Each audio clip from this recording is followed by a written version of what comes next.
And he came home over Easter break and told Mike, came back and told Mike that there was a county in North Carolina that was starting their band programs back up. And the county was Catawba County. So we came down and he interviewed. I think if you were a warm body and could play an instrument or knew scales or something, you could get a job. But he was a very good band director. So we moved in August of 1969. And so he was brought to the high school. I can't remember the principal's name. Anyway, was it Mr. Roy? No, it was someplace else. Anyway, it doesn't matter. So he said, Mr. Smallridge, I want to show you what we have. Now, this band room is amazing. It's a lot bigger even when Whitney was here, when she was a student. He took him down the hallway, right outside the gym. He opened up a closet that was double doors, sort of like that right there. And there were a bunch of instruments just thrown in there, just all piled up, dented, messed up, dusty, dirty. That was the band program. So Mike came home and he said, I really got a lot of work to do. So, well, by the time they had their first ball game, he had a band on the field. 2 weeks.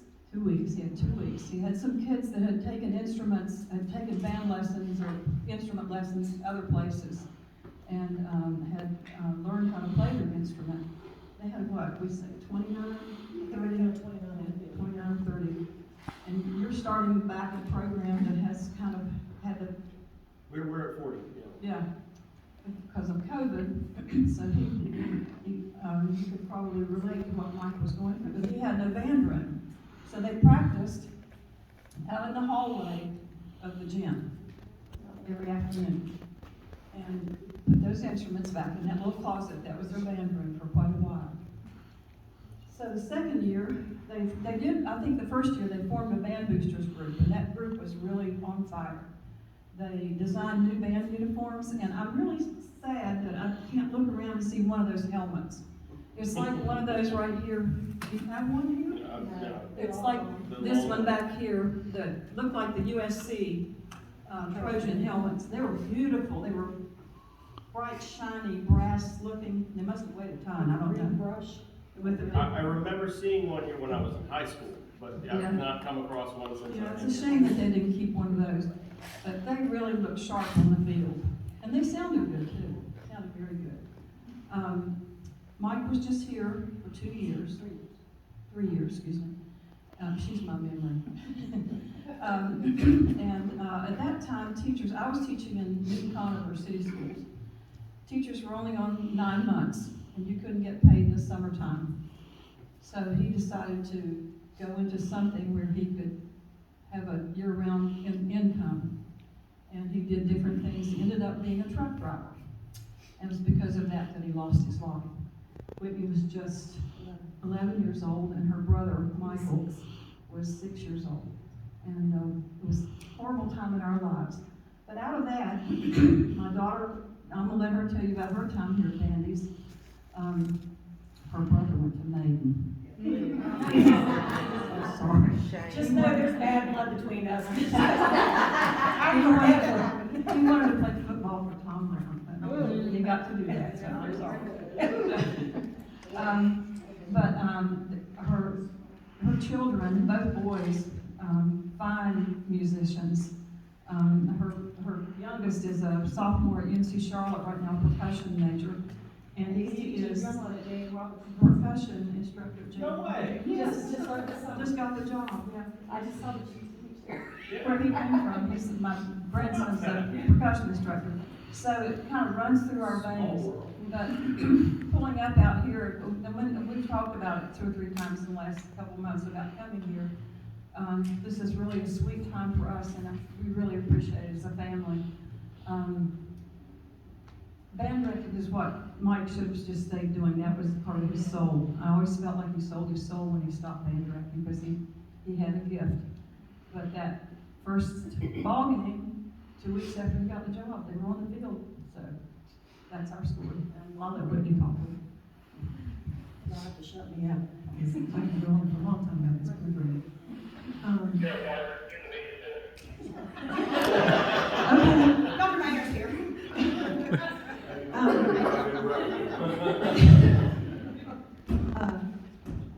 Spring of my fifth grade year at Falls Creek was when Mr. Finley came over, Jim Finley came over, and he met with us and, you know, talked about what instruments we wanted to play and everything. And I got home one afternoon and I told Daddy, I said, I have to pick an instrument. He said, well, what do you want to play?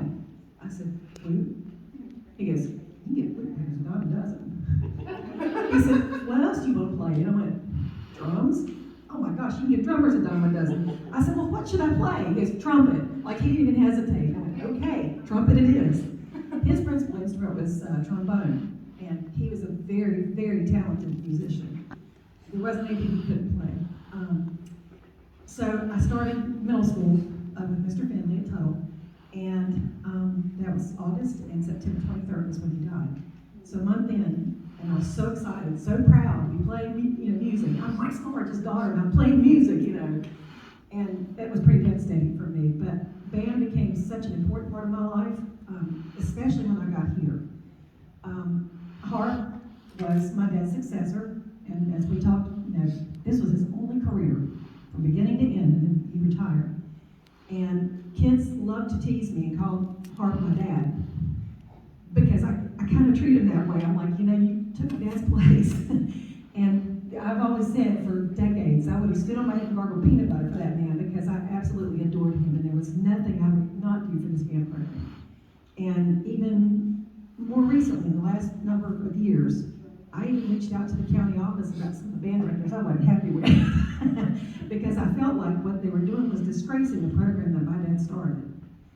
But my 4 years here were probably my saving grace. And I still say this, my ex-husband's a high school band director, and both of my kids went through his band program. But being in a band, and being a band parent, you know even more how important it is for kids, especially, they learn teamwork. You're only as strong as your weakest link, and that's what happens even in band. You say about sports and everything, but band is just as, I think it's more important, but anyway. It's really been a special thing for me. I actually have out in my mom's car her band boosters jacket from when I graduated in 1985, my letter jacket. And we had our 25th class reunion when was that, Kathy? 2010. And I came to pick up memorabilia to borrow for our reunion. And I walked right in the office and I saw a pullover hanging that says $25 on it. And I said, has this been sold? Or is it for sale? And one of the office staffs looked around and she goes, I think we promised it to somebody, but it's been hanging here for months. And I went, I'll give you the $25 cash right now if I can have this.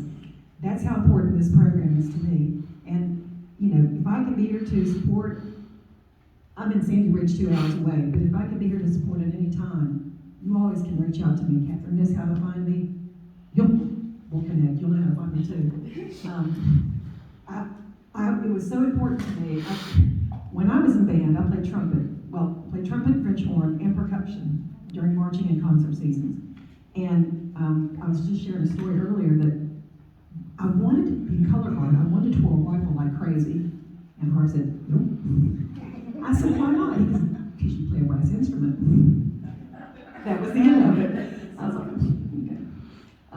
I even was offered an opportunity to go march with Blue Stars over Wisconsin drum corps before they finally closed. And I told Harp I had the opportunity. I wasn't going to have to audition. They were in dire need of some brass. And he said, okay. That year I was quartermaster. I was taking care of uniforms. He said, if you do this, you're not going to get to be quartermaster.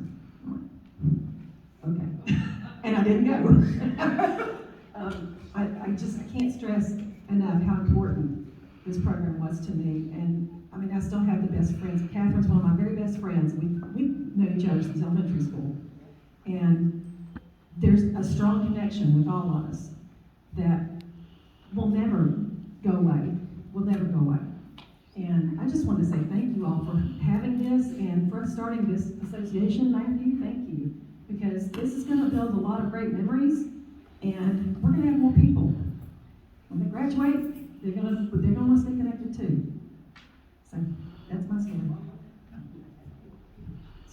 ago, I wrote articles in the Hickory Daily Record, and one of them was called the Storm That Blew Me to North Carolina. So I'm very thankful. I said, out of everything bad, something good happens. And out of a terrible storm, I ended up in North Carolina. And I'm so grateful because this is where I've made a life. I really am more a North Carolinian than I'm West Virginian, but country roads call me home every now and then. So anyway, thank you for having us. Real privilege to be here. Sorry, I just haven't, I remember it back there that I forgot. A number of years ago, my mom and stepdad were going to renovate their home, and they had a great big yard sale to clear some stuff out. I got there early that morning. I promised I'd help her with the yard sale, and I done something in my back. I was just sitting in a chair in a lot of pain. And it was probably about 7:45, I think, that this woman came walking up the driveway. Now, my dad had been gone since 1978. She comes up and she goes, "Are you Mike Smallridge's daughter?" Now, I was 4 when he left here. And I said, "Yes." And I said, "How did you know my dad?" And she said, "I was in his band at Bandy's." And she said, "I'm looking at his eyes right now." Sorry, hold on. Because there's a part 2 to this. About an hour later, another woman came up the driveway, wanted to see the yard sale. She said the exact same thing to me. Now, a little backstory, I had just left my first marriage and had just come back home. So she says the same thing to me, and I said, "Were you in his band too?" She said, "No, I was a cheerleader, but my sister was, and he was the best looking band director or teacher we had in Bandy's. I had the biggest crush on him." I got up. I was so emotional. I crooked over. I went back in the house, and Mom's in the kitchen, and I'm bawling my eyes out. And she said, "What's wrong?" I said, "2 women just asked me if I was Mike's daughter, and they haven't seen me since I was 4 years old, and that I look like him." And I just knew that was my dad telling me that he was there with me during a really traumatic time in my life. And it says Sam Harkinson on this building, but somewhere in here it says Mike Smallridge in spirit. I know that. Anyway, thank you all for listening to us and sharing the beginning of the story.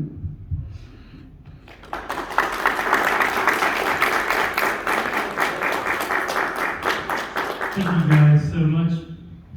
Can we give them one more round of applause?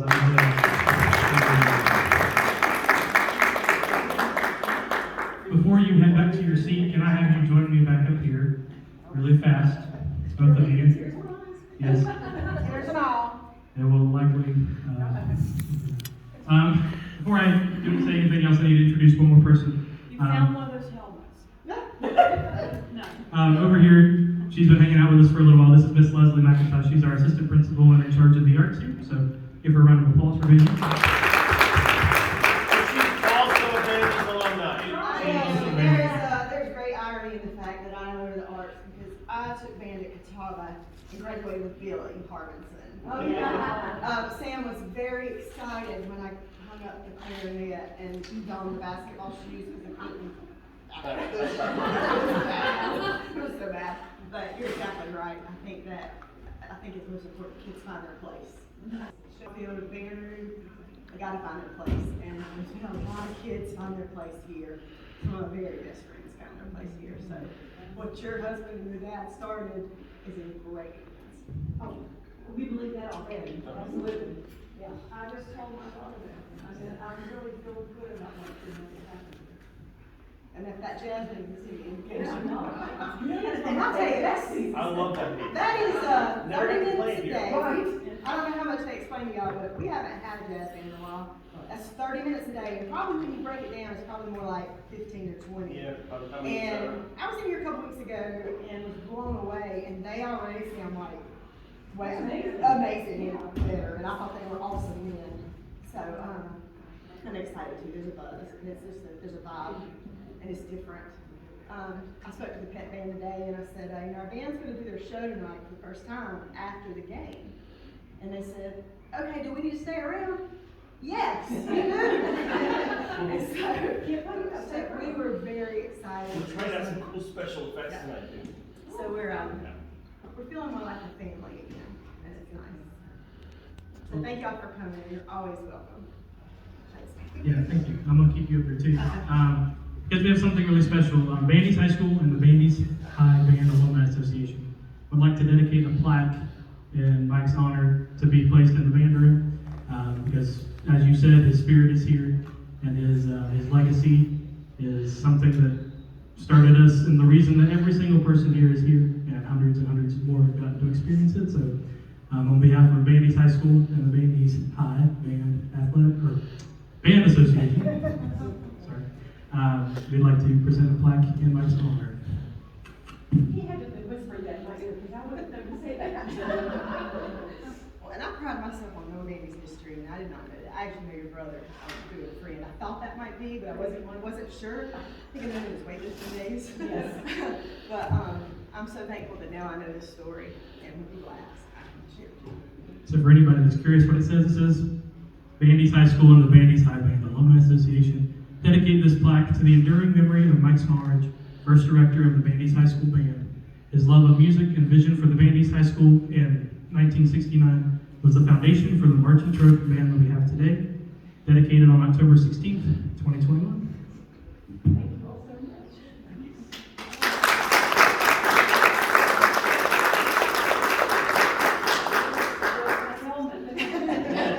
There's the helmet. Oh, my goodness. And as a parting gift, we also have a copy for you guys to take home and display. Oh, wow. So nice. You know, her dad he loved jazz, and he loved Blood, Sweat, and Tears. In Chicago. Stick around, we got some Chicago tonight. Well, anyway, at his funeral, my brother, who was a fine musician, in fact, he played on Dick Clark.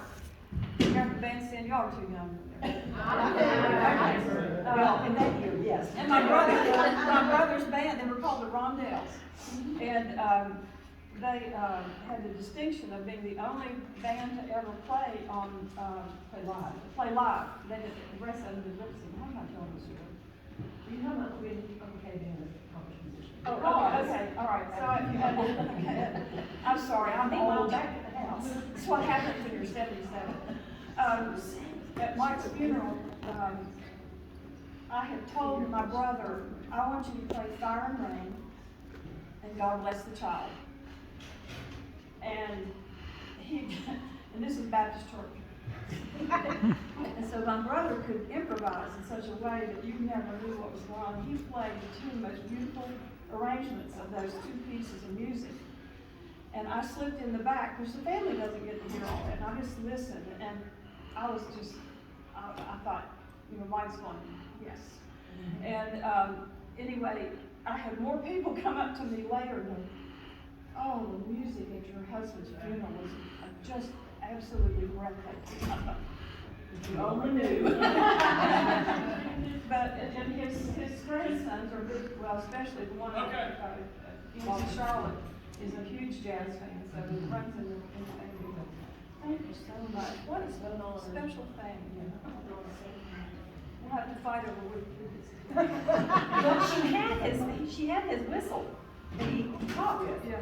And he said, did I give you that whistle? And I said, I don't think you gave it to him. I think I gave it to Michael, but I want it back. No, I have. You have it. Well, you didn't get that. Thank you all.